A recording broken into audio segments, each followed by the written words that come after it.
Welcome to the first episode of the second season of the Creepy Froggy series, in which we investigate places with maybe strange historical past. In this episode we are going to look at the old ironworks village of Gysinge, which is about 1.5 hours to 2 hours away from Stockholm. Here are some quick facts. Gysinge was founded in 1668. At first, it produced material for the Swedish army. In the 1900s, the ironworks was the first in the world to produce steel in an electro-steel oven. Let's go on to the creepy stuff. Creepy number 1. The serene setting of the Gysinge ironworks village can be deceiving. It isn't all gold that glitters. In early February of 2011, the serenity was ruined when a body was found in a nearby village just south of Gysinge. The corpse was found lying near a body of water. The police had no reason to believe foul play was involved, but it was hard to tell how long the body had been lying there, so it was hard to tell of the circumstances of death as well. And to this day, I don't know who that body belonged to. On to creepy factor number 2 about Gysinge. On December 6, 1987, 2 hunters were at work in Gysinge. They are very thorough, searching the woods and the river, and as they have a look near the bridge leading from Gysinge to the island of Granön, they do find something in the water, frozen in the snow and ice of the river. It's not a deer, but something more sinister. Black plastic bags. The bags contain severed pieces of a human body. The police are called and an investigation into who the body parts belong to begins.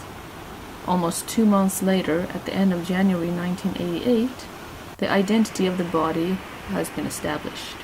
23-year-old Hannu Rajala from Finland, a member of the rock band Shock Tilt.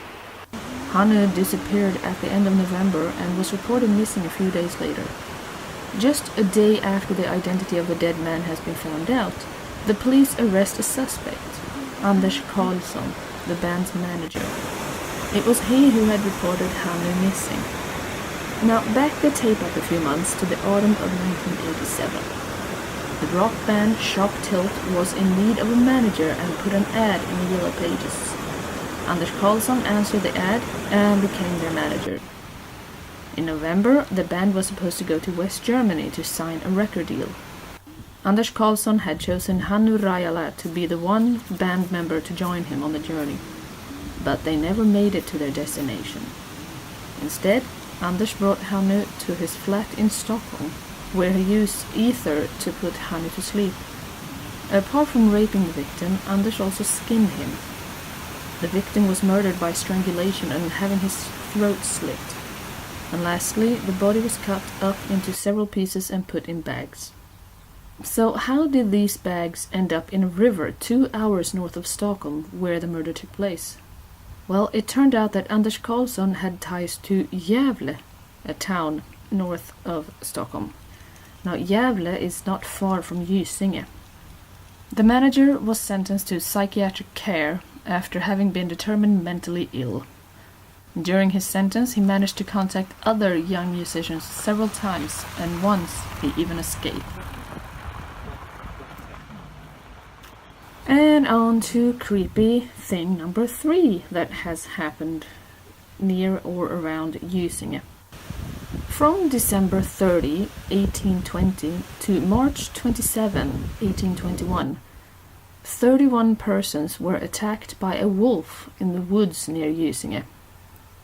9 of the injured people died as a result of the wolf attacks. It is the one wolf that has killed the most human beings in Sweden and Scandinavia even. Most of the people were killed were children, 3 to 15 years old. Some of the victims were not only bitten and torn to death, but also partly eaten by the wolf. One of them, a 6-year-old boy, was therefore not given a burial of his own, but was placed in the same coffin as his grandfather, who had recently passed away. The last person to be attacked by the wolf was another 6-year-old boy.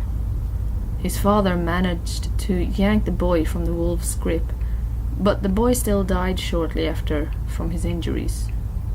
That was the case for several of the dead victims.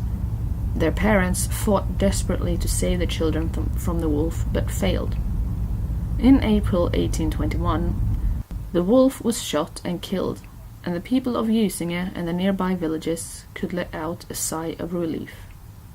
It has since then been put forward that the likely culprit was a wolf that had been taken captive as a pup in 1817 and kept at a mansion in Gysinge for years.